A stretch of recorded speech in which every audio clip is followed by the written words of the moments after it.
अक्टूबर को अमेरिका के 2 बंधक रिहा किए और 21 अक्टूबर को हजारों टन की राहत सामग्री गाजा के अंदर चली गई। क्या बंधकों की रिहाई और राहत सामग्री गाजा के अंदर भेजे जाने को लेकर कोई सीक्रेट डील हुई है? ये एक बहुत बड़ा सवाल है। आखिर हमास के खूंखार आतंकवादी इजराइल से भी बड़ा दुश्मन अमेरिका को मानते हैं। फिर आखिर ये आतंकवादी इतनी जल्दी कैसे अमेरिका के 2 बंधकों को रिहा करने पर राजी हो गए?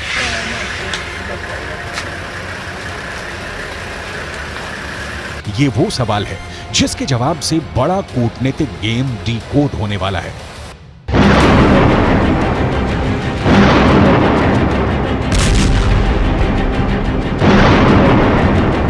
पिछले 15 दिनों से इजरायल पूरे गाजा पर ताबड़तोड़ बमबारी कर रहा है, ये जानते हुए भी कि गाजा के अंदर इजरायल के 200 से ज्यादा नागरिक कैदी हैं और उनकी जान को खतरा हो सकता है। कैदियों में बहुत सारे छोटे बच्चे भी हैं, ये जानकारी भी इजरायल को है। लेकिन इसके बाद भी इजरायल की ये नीति रही है कि वो कभी भी आतंकवादियों के सामने झुकता नहीं है और बंधक बनाने के बाद दुश्मन के द्वारा खेले जाने वाले माइंड गेम के दबाव में नहीं आता है। और बिल्कुल ठीक ऐसा ही इस बार भी हुआ। इजरायल के प्रधानमंत्री बेंजामिन नेतन्याहू ने 7 अक्टूबर को ही यानी हमास के अटैक के दिन ही यह ऐलान कर दिया था कि इजरायल अब युद्ध में है। उन्होंने कहा था कि वी आर इन वॉर। तब से आज तक कभी भी बेंजामिन नेतन्याहू ने बंधकों को लेकर अपनी कमजोरी नहीं दिखाई। ये जरूर कहा कि अमेरिका और इजरायल साथ मिलकर बंधकों की रिहाई की कोशिश कर रहे हैं, लेकिन अमेरिका ने शायद बेंजामिन नेतन्याहू के सख्त रवैये के बावजूद हमास के आतंकवादियों के साथ सीक्रेट डील के तहत अपने बंधकों को रिहा करवाने पर काम शुरू कर दिया है। हमास ये कह रहा है कि उसने अमेरिका के 2 नागरिकों को मानवीय कारणों से छोड़ा है, लेकिन हमास के आतंकियों से मानव जैसे व्यवहार की उम्मीद करना बेमानी हो गई। दरअसल गाजा में भूख के बिना हमास के लड़ाके इतने परेशान हो गए कि उन्हें मजबूरी में 2 बंधकों को छोड़ना पड़ा और आने वाले दिनों में भी इस तरह की उम्मीद हमास की तरफ से की जा सकती है, क्योंकि इजराइल और दूसरे देशों का रुख बहुत कड़ा है हमास के खिलाफ। दरअसल लेबनान के एक अखबार neharnet.com पर हमास की योजना की असल खबर छपी है। लेबनान का यह अखबार लिखता है कि हमास की तरफ से यह कहा गया कि उन्होंने 2 अमेरिकी बंधकों को इसलिए रिहा किया है क्योंकि बाइडेन की तरफ से यह आश्वासन दिलाया गया है कि राहत सामग्री के कुछ ट्रक गाजा के अंदर आएंगे और रफा क्रॉसिंग को खोल दिया जाएगा। मतलब साफ है कि आतंकवादी सुरंगों के अंदर भूख से बिलबिला रहे हैं और इसीलिए सीक्रेट डील के जरिए एक तरफ गाजा के अंदर राहत सामग्री को आने देना चाहते हैं और दूसरी तरफ अमेरिका के 2 बंधकों को रिहा भी कर दिया गया है। ऐसा लगता है कि इस सीक्रेट डील में एक अहम किरदार कतर के अमीर भी हैं। याद कीजिए, अमेरिका के विदेश मंत्री एंटनी ब्लिंकन ने कतर का दौरा किया था और कतर के अमीर से मुलाकात की थी। इस दौरान क्या बात हुई इसकी फुल डिटेल नहीं आई थी, लेकिन अब धीरे धीरे ये सारी परतें खुलने शुरू हो गई हैं। दरअसल अमेरिका के 2 बंधकों की रिहाई के बाद कतर के विदेश मंत्रालय के प्रवक्ता की तरफ से ये बयान आया है कि आज रात अमेरिका के बंधकों की रिहाई सभी पक्षों के साथ कई दिनों तक लगातार बातचीत के बाद हुई है। प्रवक्ता का कहना है कि इजरायल और हमास के साथ कतर की बातचीत इस उम्मीद में जारी रहेगी कि वो सभी देशों के बंधकों को रिहा कर देंगे। यानी बात बिल्कुल साफ है कि एक आतंकी संगठन हमास के बिचौलिए की तरह बातचीत कतर की सरकार कर रही थी। अब इस तरह हमास इसलिए कतर के कूटनीतिज्ञों की पीठ ठोकेगा कि राहत सामग्री से भरे हुए ट्रक गाजा के अंदर पहुंच गए हैं और जाहिर सी बात है कि गाजा के अंदर जब ये ट्रक जाएंगे तो इन पर कब्जा आतंकियों का ही होगा, क्योंकि गाजा पर जमीनी कब्जा आज भी हमास के आतंकियों का ही है और ये कोई नई बात भी नहीं है। पश्चिम की मीडिया रिपोर्ट्स में पहले भी ये कहा गया था कि इजरायल पहले से दावा करता रहा है कि गाजा में जो राहत सामग्री भेजी जा रही है उसके आतंकियों के पास पहुंचने की बहुत उम्मीद है। इजरायल पहले भी ये कह चुका है कि जो ईंधन गाजा भेजा गया था उसे हमास के आतंकियों ने चुरा लिया और इसीलिए हमास के पास ईंधन का स्टॉक बन गया। पिछले 1 हफ्ते से लगातार इजरायल पर यह दबाव बनाया जा रहा था कि वो रफा क्रॉसिंग को खोल दे और राहत सामग्रियों को गाजा के अंदर जाने दे, लेकिन इजरायल इसके लिए तैयार नहीं था और उसने 2 बार रफा क्रॉसिंग पर एयर स्ट्राइक भी की थी। यही नहीं, इजिप्ट के राष्ट्रपति अल सीसी भी बयान दे चुके थे कि अगर गाजा के अंदर राहत सामग्री नहीं जा पा रही है तो इसकी एक और वजह इजरायल की जिद है। इजरायल के अंदर उन परिवारों में पहले से काफी गुस्सा था जिनके सदस्यों को गाजा के अंदर हमास ने किडनैप किया हुआ है। इन पीड़ित परिवारों ने पिछले हफ्ते एक प्रेस कॉन्फ्रेंस करके कहा था कि गाजा के अंदर राहत सामग्री तब तक नहीं जानी चाहिए जब तक कि इजरायल के सभी 200 से ज्यादा बंधकों को रिहा नहीं कर दिया जाए। इस मांग पर नेतन्याहू की तरफ से कोई बयान नहीं आया था क्योंकि शायद अमेरिका और कुछ साथी देशों का दबाव इजरायल पर था कि रफा क्रॉसिंग को खोला जाए।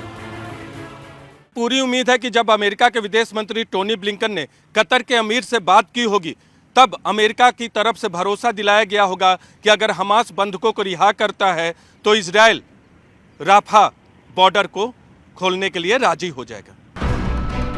यानी अगर देखा जाए तो इस पूरी डील में राजनीतिक नुकसान बेंजामिन नेतन्याहू को हुआ है। इजरायल को रफा क्रॉसिंग खोलने से रणनीतिक नुकसान भी हुआ है। इसकी चर्चा हम आगे करेंगे, लेकिन पहले नेतन्याहू के अंदरूनी राजनीति पर बात करनी जरूरी है। इजरायल के अंदर एक सर्वे हुआ है और इस सर्वे का दावा है कि इजरायल के 21% लोग गाजा में हमला करने के विरोध में हैं, लेकिन 65% लोग हमास पर हमले का समर्थन कर रहे हैं। गाजा में 51% लोग नहीं चाहते कि हिजबुल्लाह के साथ जंग हो और 49% लोग चाहते हैं कि हिजबुल्लाह के साथ भी जंग हो जाए। लेकिन सबसे बड़ी मुश्किल नेतन्याहू के लिए ये हुई है कि इस सर्वे के मुताबिक अगर आज इजरायल में चुनाव हो जाए तो नेतन्याहू की पार्टी को करीब 20 सीटों का नुकसान होगा। अब जाहिर सी बात है कि बंधकों को रिहा किए बिना ही इतनी भारी मात्रा में गाजा के अंदर राहत सामग्री भेजे जाने से नेतन्याहू की लोकप्रियता इजरायल के अंदर और गिरने वाली है।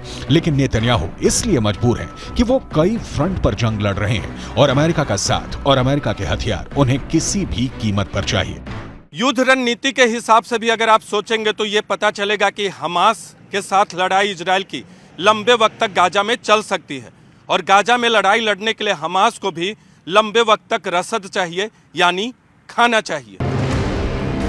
शायद इसीलिए जो राहत सामग्री रफा से गाजा के अंदर गई है उस पर कब्जा करने की पूरी कोशिश आतंकियों के द्वारा की जाने वाली है। जब आप इन सारे पॉइंट्स को जोड़ेंगे तो आपको बहुत आसानी से ये बात समझ में आ जाएगी कि तमाम देश अपने बंधकों को छुड़ाने के लिए नेतन्याहू के साथ डिप्लोमेसी कर रहे हैं। अगर आज अमेरिका डेमोक्रेट्स की जगह रिपब्लिकन की सरकार होती और ट्रंप या कोई रिपब्लिकन राष्ट्रपति होता तो शायद वो हमास और ईरान के खिलाफ ज्यादा सख्त होता, लेकिन नेतन्याहू की किस्मत उनका साथ नहीं दे रही है। डेमोक्रेट्स को अमेरिका में रिपब्लिकन के मुकाबले उदारपंथी माना जाता है। देखिए कैसे बाइडेन ने पहले बेहद चालाकी से हमास से डील के तहत अमेरिका के 2 नागरिकों को रिहा करवाया और फिर अमेरिका के अंदर राजनीतिक लाभ लेने के लिए दोनों बंधकों से मुलाकात भी की है और स्वागत भी किया है। ये दोनों अमेरिकी बंधक 7 अक्टूबर को इजरायल के किबुत्ज में थे जहां पर आतंकियों ने सबसे ज्यादा हिंसा की थी। यहीं पर नतालिया अपनी दादी का बर्थडे सेलिब्रेट करने गई थी, लेकिन आतंकियों के कब्जे में चली गई। नेतन्याहू को तो काफी तगड़ा झटका लग गया है क्योंकि 15 दिनों से जो आतंकी सुरंगों के अंदर भूख से बिलबिला रहे थे उनके पास अब राहत सामग्री पर कब्जे का विकल्प मौजूद है। लेकिन बंधकों के परिवार में खुशी है, खास तौर पर नतालिया के भाई अपनी बहन की रिहाई से उत्साह में है। Complete shock today when we found out about Natalie and Judith. The media actually found out before we did, and so we were completely taken by surprise, and it was this overwhelming mixture of this happiness and sadness and guilt that there are still people that need to be rescued. Britain और France के नागरिक भी Hamas की कैद में हैं। जाहिर सी बात है कि जिस तरह गाजा में मारे जा रहे आम लोगों का एक दर्द है, ठीक उसी तरह से गाजा के अंदर हमास में मौजूद छोटे बच्चों के माता पिता का भी दर्द बहुत बड़ा है और रिहाई के इस मौके पर यह दर्द छलक आया। I've been waiting for this moment for a long time, for 2 weeks. I haven't been sleeping for 2 weeks. Tonight I'm going to sleep good. I spoke with my daughter earlier today. She sounds very good. She looks very good. She was very happy and she's waiting to come home. Her mother has a little scratch on her hand, but she told me it's nothing. She's okay. I spoke earlier with President Biden. I thank him for his concern, for his helping with the release of them. कुल मिलाकर Israel और Hamas के इस जंग में एक great game चल रहा है, जिसका खामियाजा नेतन्याहू को भुगतना पड़ रहा है। नेतन्याहू जैसा सख्त जान जिसने अपने भाई को जंग में खोया है, वो कभी भी इतनी आसानी से रफा क्रॉसिंग खोलने का फैसला नहीं ले सकता था। लेकिन शायद अमेरिका का दबाव उनकी स्ट्रेटजी पर ज्यादा भारी पड़ा है।